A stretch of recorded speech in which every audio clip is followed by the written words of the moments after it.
নতুন নতুন পায়রাগুলি ঝোটন বেঁধেছে, ওপারেতে জান্নাত আছে আল্লাহ বলেছে। কে দেখেছে, কে দেখেছে? আমাদের নবী দেখেছে, নবীর হাতে কোরআন ছিল, আমাদেরকে দিয়েছে। মুসলমান, আমি আপনাকে বলবো, এই রমজান মাস বিদায় নিয়ে চলে গেল, সাহাবীরা কান্দে, গুনাহ মাফ হইছে কিনা এই জন্য। আর আমরা নামাজ নাই, রোজা নাই, ঈদ নিয়ে আনন্দ উৎসবে ভরে গেছে অন্তরটা, কিন্তু গুনার কোনো ভয় ভিতরে নাই। মুসলমান, আল্লাহর নবী বলে দিয়েছেন, মান আফতারা ইয়াওমান মিন রমাদান মিন গায়রি রুখসাতিন ওয়ালা মারাদিন লাম ইকদানহু সাওমুদ দাহরি কুল্লুহু ওয়া ইন সামাহু। যদি কোনো ব্যক্তি ইচ্ছাকৃতভাবে বিনা ওজরে সুস্থ কোনো মানুষ একটা রোজা ছেড়ে দেয়, ওই ব্যক্তি সারা জীবন সাওমুদ দাহরি, সারা জীবন রোজা করবে, একটা রোজার ক্ষতিপূরণ হবে না।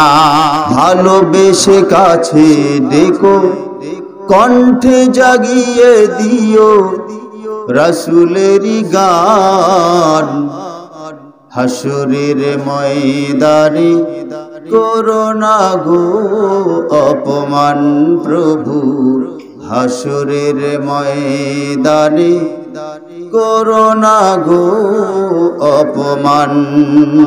মুহাব্বতের জিকির করেন, সুবহানাল্লাহ, আলহামদুলিল্লাহ, লা ইলাহা ইল্লাল্লাহ, সুবহানাল্লাহ, আলহামদুলিল্লাহ, লা ইলাহা। মুহাব্বতে জোরে পড়েন,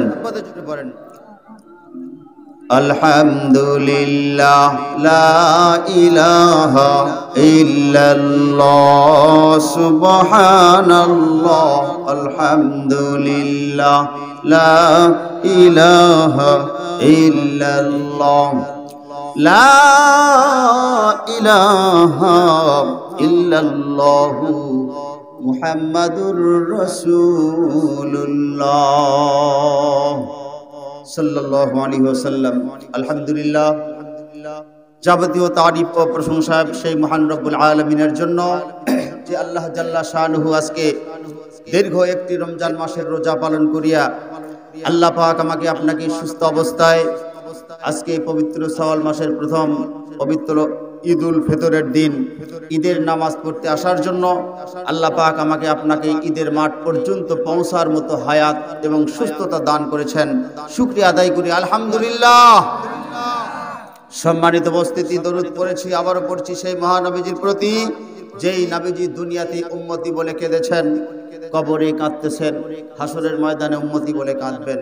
সেই নবীজির প্রতি দরুদ পড়েছি, আবারও পড়ছি, সকলে বলি সাল্লাল্লাহু আলাইহি ওয়াসাল্লাম। অন্তর থেকে আরেকটি বার শুকরিয়া আদায় করি, সকলে বলি আলহামদুলিল্লাহ। আলহামদুলিল্লাহ। বোঝা যাচ্ছে 30টা দিন রোজা করার পরেও আমরা কেউ দুর্বল নয়, আমরা সবাই সবল, ইমানের বলে বলিয়াম সবাই শক্তিশালী, বলি আলহামদুলিল্লাহ।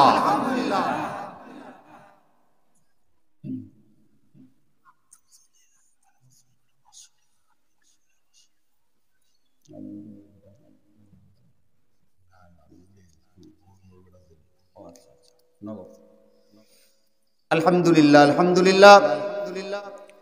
তো আমরা 30টা দিন রোজা রাখার পরেও আমরা দুর্বল হই নাই।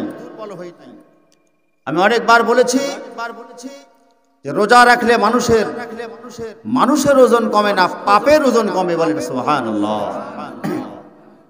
তো 30টা দিন রোজা রাখার পরে আমরা সকলে মিলে আল্লাহ পাকের হুকুমকে মান্য করে রসুলের তরিকায় রমজান মাসটাকে পাড়ি দিয়ে আমরা সবাই ঈদের ময়দানে আসতে পারলাম। এজন্য নিজেকে বড় শান্ত মনে হচ্ছে, খুশি মনে হচ্ছে।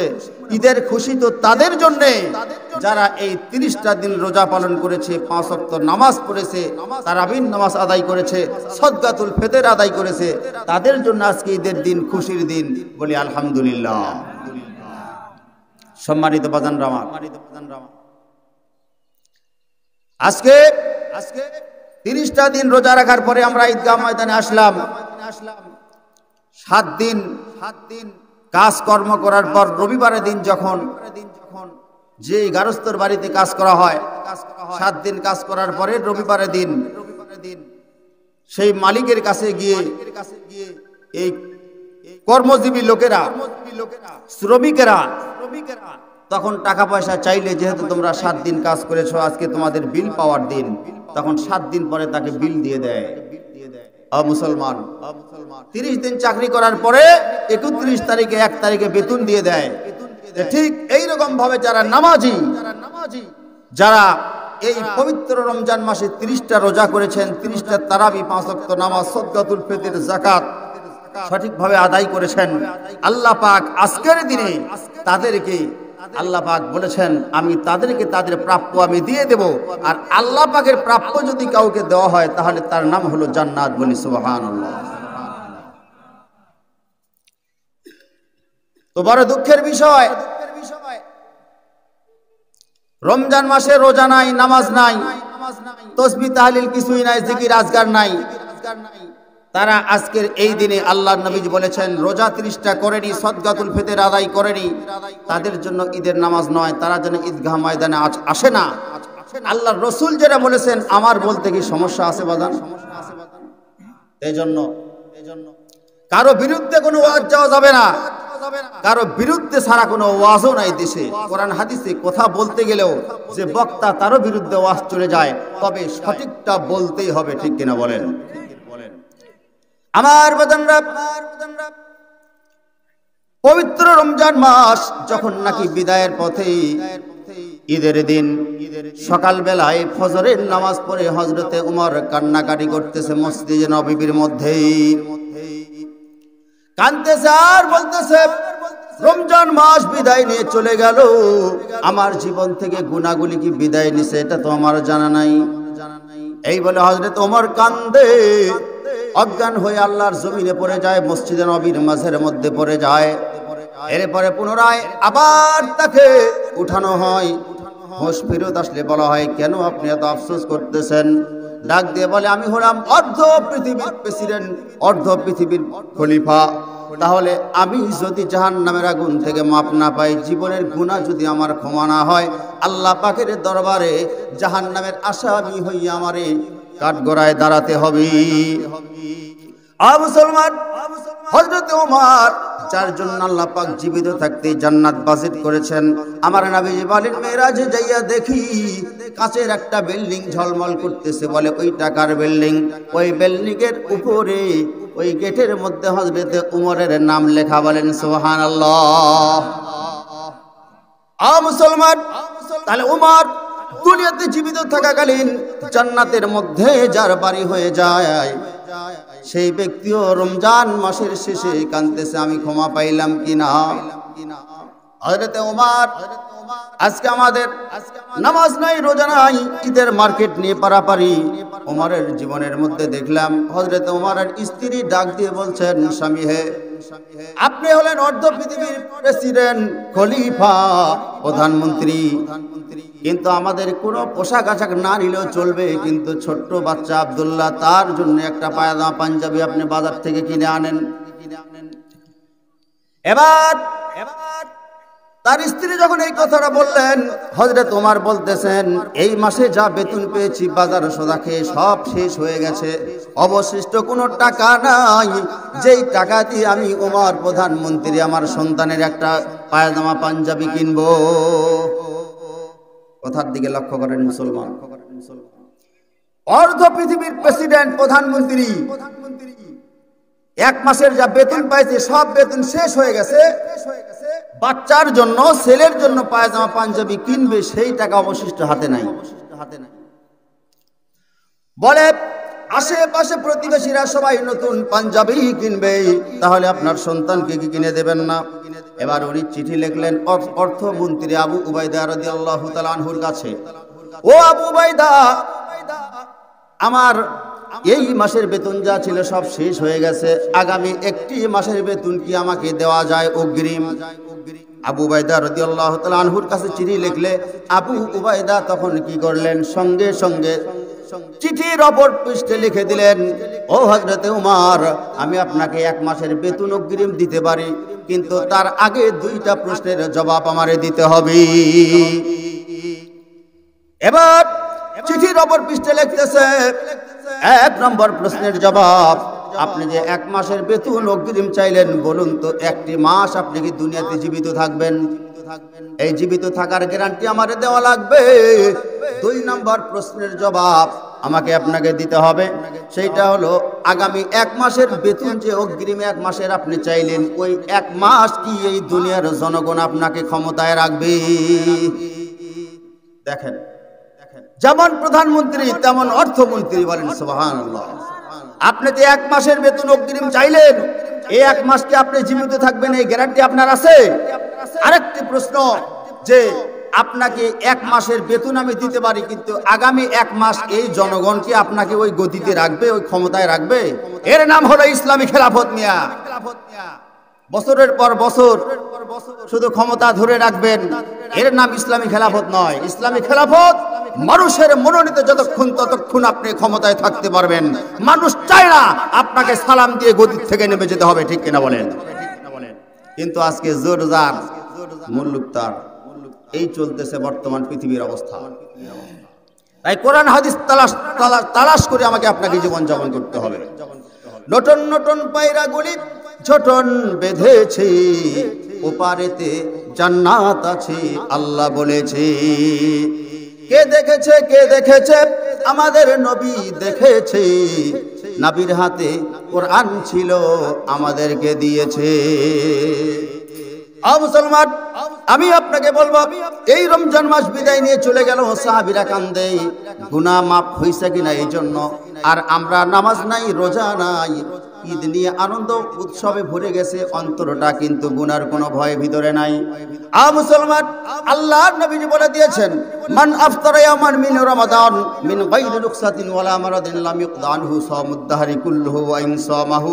যদি কোনো ব্যক্তি ইচ্ছাকৃতভাবে বিনা ওজরে সুস্থ কোনো মানুষ একটা রোজা ছেড়ে দেয়, ওই ব্যক্তি সারা জীবন সাওমুদ দাহরি, সারা জীবন রোজা করবে, একটা রোজার ক্ষতিপূরণ হবে না। এবার বলতে পারেন, আমি রোজা না করলে কি হবে? আল্লাহ তো কোনো রকমের বিচার কাচার আমার উপরে করতেছে না, গজব দিচ্ছে না, আমি তো এখনো সুস্থই আছি। মুসলমান, আপনার যদি গুনাহ ক্ষমা না হয়, আপনি ধ্বংস হয়ে গেছেন। বলে ধ্বংস কারা? ইবাদতের সময় ইবাদত করার দরকার, ইবাদত করে না, সে ধ্বংস হয়ে গেছে। যাকাত ফরজ হয়ে গেছে, যাকাত দেয় না, ও ধ্বংস হয়ে গেছে। এক কথায় ইসলামের যেগুলি হুকুম আমার উপরে অবতীর্ণ হয়েছে, ওই হুকুম যদি আমি না মানি, তাহলে আমি আর মুসলমান নাই, ইবলিসের দল। তাই বাদানরা আমার, আমি আপনাকে বলবো, রমজান মাস বিদায় নিয়ে চলে যায়, গুনার কোনো ভয় আমার ভিতরে নাই। অথচ আল্লাহর নবীজি বলেন, একটা কবিরা গুনাহ নিয়ে যে ব্যক্তি অন্ধকার কবরে চলে যাবে, ওই ব্যক্তিকে ৭,৫০০ বছর জাহান্নামে জ্বলতে হবে। মুসলমান, আমি বলতে চাই, আজকে ইমানি স্পিরিট আমার ভিতরে থাকার কথা, কিন্তু নাই। ইসলামের আমল আমার ভিতরে নাই, যার কারণে কোনো ইমানি মোহাব্বত আমার ভিতরে নাই। যখন বদরের যুদ্ধে রমজান মাসের 17 তারিখে যখন বদর যুদ্ধ ঘোষণা হয়ে গেল, এবার বাজানরা আমার 311 জন সাহাবী জমা হয়ে গেল। 12-13 আর 2 জন ছোট সাহাবী মাজ এবং মুআব্বিস, 2 জন মিলে তারা বলল, আমরাও যাব। এবার ডাক দিয়ে বলছেন, তোমরা 2 জন 10 থেকে 12 বছরের 2 জন বাচ্চা, তোমরা বদরের যুদ্ধে যাইয়া তোমরা কি করবে? বলে, আমরা কিছু না করলে, না করতে পারলেও আপাতত যারা যুদ্ধ করতেছে তাদের হাতের মধ্যে আমরা তো তরবারি জায়গায় জায়গায় দিতে পারবো। এবার 2 জন যখন চলে গেলেন, এবার 2 জনের টার্গেট শুধু ওই ইসলামের চরম শত্রু আবু জেহেল কোনটা, ওইটারে আমাদেরকে দেখায়া দিবেন। মুসলমান, আবু জেহেল ইসলামের চরম শত্রু, তাকে মারার জন্য মাজ আর মুআব্বিস ছোট্ট 10 এবং 12 বছরের 2 ভাই, তারা পাগল পারা হয়ে গেছে। কারণ আমার নবীজিকে 1 নয় 2 নয় 52 বার নবীজিকে হত্যার চেষ্টা করেছে আবু জেহেল। মুসলমান, সেই আবু জেহেলের দল বলে দুনিয়াতে যারা আছে, আমাদের মতো মুসলমান তাদের সাথে তলে তলে হাত মিলায়, বলেন ঠিক কিনা? আজকে আমি কি আর বলবো, দাড়ি টুপি দেখলেই বলে জঙ্গি। আমি তাদেরকে বলতে চাই যারা বলে দাড়ি টুপি দেখলেই বলে জঙ্গি, ওরা হলো আবু জেহেলের সঙ্গী, ঠিক কিনা বলেন আমার বাজানরা? এবার ওই দুইজন সন্তান তখন ডাক দিয়ে বলতেছেন সাহাবীদেরকে, কোনটা আবু জেহেল একটু আমাদেরকে দেখায়া দেন। এবার ডাক দিয়ে বলছে, ওই যে ঘোড়ার পৃষ্ঠে চড়ে চড়ে চলে আসতেছে ওইটাই হলো আবু জেহেল। এবার মাআজ আর মুআব্বিস দুই ভাই তখন ধাওয়া করলেন। এবার ছোট্ট মানুষ, শত শত মানুষের মধ্যে দিয়ে দুই ভাই যায় তরবারি নিয়ে, তাদেরকে দেখা যায় না, বলেন সুবহানাল্লাহ। এবার যাই আবু জেহেল যেই ঘোড়ার পৃষ্ঠে বসে আছে, ওই ঘোড়ার পায়ের মধ্যে যখন তরবারি দিয়ে আঘাত করেছে, সামনের দুইটা পা যখন ঘোড়ার কেটে যায়, আবু জেহেল সঙ্গে সঙ্গে আল্লাহর জমিনে পড়ে যায়। এই দুই ভাই তখন যাইয়া বলে, তুমি ইসলামকে ধ্বংস করতে চাও, আমার প্রাণপ্রিয় নবীজিকে তুমি হত্যা করতে চাও। এবার যখন নাকি তরবারি আবু জেহেলের গলা বরাবর ধরেছে, পিছন দিক থেকে ওই কাফেরদের একটা বেঈমানের বাচ্চা এসে একটা ওই ছোট্ট বাচ্চার একটা হাত কেটে দিয়েছে। ডান হাত যখন কেটে দিয়েছে, তরবারি সহ হাতটা পড়ে গেছে। আর দেরি করেন নাই, তখন বাম হাত দিয়ে তরবারিটা হাতের মধ্যে ধরে নিয়েছে। ওই হাত দিয়ে যখন কোপ দেবে, তখন দেখা যায় আরেকজন ইসলামের শত্রু বাম হাতে কোপ দিয়েছে। আঘাত করার সাথে সাথে দুই হাতটা যখন পড়ে যায়, এবার ডাক দিয়ে বলছে, ও আল্লাহ, তুমি আমার একটু শক্তি দাও। আমার যদি তুমি একটু শক্তি দাও, ইসলামের শত্রু আবু জেহেলকে দুনিয়ার থেকে চিরবিদায় করে দেব। মুসলমান, 12 বছরের বাচ্চা ইমানের স্পিরিটে ইসলামের শত্রুকে মারতে চায়, আর বাংলার জমিনের 72 বছরের মুসলমান ইসলামের শত্রু যারা, তাদের সাথে হাত মিলায়, বলেন ঠিক কিনা? ये शहादत गाहे उल्फत में कदम रखना, ये शहादत गाहे उल्फत में कदम रखना, लोग शमसे है आशा है मुसलमान होना। আমরা মনে করতেছি মুসলমান মানে দাড়ি রাখা, টুপি রাখা, 5 ওয়াক্ত নামাজ পড়া, ইসলামের পক্ষে থাকা, কথা বলা, এর নামে ইসলাম। ইসলামকে প্রতিষ্ঠিত করতে যাইয়া নিজের শরীরের তাজা প্রাণ, তাজা রক্ত জমিনে ঢেলে দেওয়ার নাম হলো মুসলমান, বলেন ঠিক কিনা? মুসলমান, ওদিকে আমি যাব না। তাই রমজান মাস বিদায় নিয়ে চলে গেল। ইসলামের পক্ষে যুদ্ধ করা তো দূরের কথা, আমার ইমানটাকে আমি শক্তিশালী করতে পারলাম না। তাই বাজানরা আমার, সময় তো প্রায় শেষের মধ্যে, আমি আপনাদেরকে এই অল্প সময়ের মধ্যে কি আর আলোচনা করব? আল্লাহ পাক ডাক দিয়ে বলেছেন, ইরিদুল্লাহু আইখাফিফা আনকুম ওয়া খলিকাল ইনসানু দাঈফা। বেশি বাড়াবাড়ি করো না, তুমি মানুষ, তোমাকে দুর্বল করে সৃষ্টি করা হয়েছে। মানুষেরা কি সবল বলেন তো? মানুষকে আল্লাহ পাক দুর্বল করে সৃষ্টি করেছেন। কেননা মানুষ আর পশুর মধ্যে ব্যবধান। দেখা যায় মানুষের চাইতে পশুরা অনেক শক্তিশালী, বলেন ঠিক কিনা? কেবলমাত্র ডিম থেকে বাচ্চা ফুটেছে, হাঁসের বাচ্চা, ওই বাচ্চাটাকে আপনি আটলান্টিক মহাসাগরে ছেড়ে দেন, ও ডিমের মধ্যে থেকে সাঁতার শিখে এসেছে, আটলান্টিক মহাসাগর সাঁতরা পার হবে, বলেন সুবহানাল্লাহ। অথচ তুমি আমি মানুষ, আমার বাচ্চা 8 বছরের বাচ্চাকে যদি নদীতে ছেড়ে দেন, এপার ওপার যাইতে ইন্তেকাল করা শেষ। তাহলে বুঝতে আর বাকি আছে? আল্লাহ পাক যে বলছেন, ও মানুষ, তোমাকে দুর্বল করে সৃষ্টি করা হয়েছে। এরপরে বাদানরা আমার, একটা মাছ বছরকে বছর পানির নিচে থাকে, কোনো রকমের সমস্যা হয় না, আবার উপরে উঠান 5-10 ঘন্টা উপরে জীবিত থাকে। তাহলে একটা মাছ পানিতেও জীবিত থাকার অধিকার রাখে, শক্তি রাখে, শুকনাতেও বাঁচতে পারে। আপনার মতো মানুষকে যদি 5-10 ঘন্টা নয়, 5 মিনিট যদি পানির মধ্যে আপনাকে ডুবায় রাখা যায়, এই দুনিয়ার জগতে আপনাকে আর খুঁজে পাওয়া যাবে না। শুধু তাই নয় রে মুসলমান, গরু গাভী, গরুর একটা বাছুর হয়েছে, দেখা যায় আধা ঘন্টা পরে ওই বাছুরটা সঙ্গে সঙ্গে দাঁড়ায় যাইয়া মায়ের দুধ কোথায় খুঁজে খুঁজে, ওই বাচ্চা দাঁড়ায় দাঁড়ায়, ছোট গরুর বাছুর তার মায়ের দুধ দাঁড়ায় দাঁড়ায় খাইতে পারে। আর 2.5 বছর বয়স হয়ে গেল, আমার আপনার সন্তানের মায়ের দুধ যদি মুখের মধ্যে ঢুকায় না দেওয়া হয়, ওই বাচ্চা খুঁজে পায় না তার খাদ্য কোথায়। তাহলে এখানে আল্লাহ পাক ব্যাখ্যা বিশ্লেষণ করে বুঝায় দিয়েছেন যে মানুষকে দুর্বল করে সৃষ্টি করা হয়েছে। অন্যান্য জাতিরা সবল, মানুষ বড় দুর্বল, আর দুর্বলেরা কোনোদিন আল্লাহর নাফরমানি করতে পারে না। তাই সম্মানিত বাজানরা আমার, আমি আপনাকে বলবো, তাই দুর্বল আমরা, তাই গরমও সহ্য করতে পারি না, ঠান্ডাও সহ্য করতে পারি না, কিছুই আমাদের শরীরের মানায় না। তাই আল্লাহ পাক এই রমজান মাসে যারা রমজানের রোজা পালন করেছে, সঠিকভাবে রমজান মাসটা সুন্দরভাবে পালন করেছে, আমার আল্লাহ তাদেরকে এসি একটি জান্নাত দান করবে। বলেন সুবহানাল্লাহ। মহাব্বতের জিকির করেন লা ইলাহা ইল্লাল্লাহ। আই সাহেবকে সামনে নিয়ে আসেন, ওদিকে সামনে নিয়ে আসেন, চাপে চাপে বসেন। লোকজন চলে আসতেছে, আর খুব বেশি হলে 10 মিনিটের মধ্যেই বক্তব্য শেষ হয়ে যাবে। সবাই বসেন। লা ইলাহা ইল্লাল্লাহ সুবহানাল্লাহ আলহামদুলিল্লাহ লা ইলাহা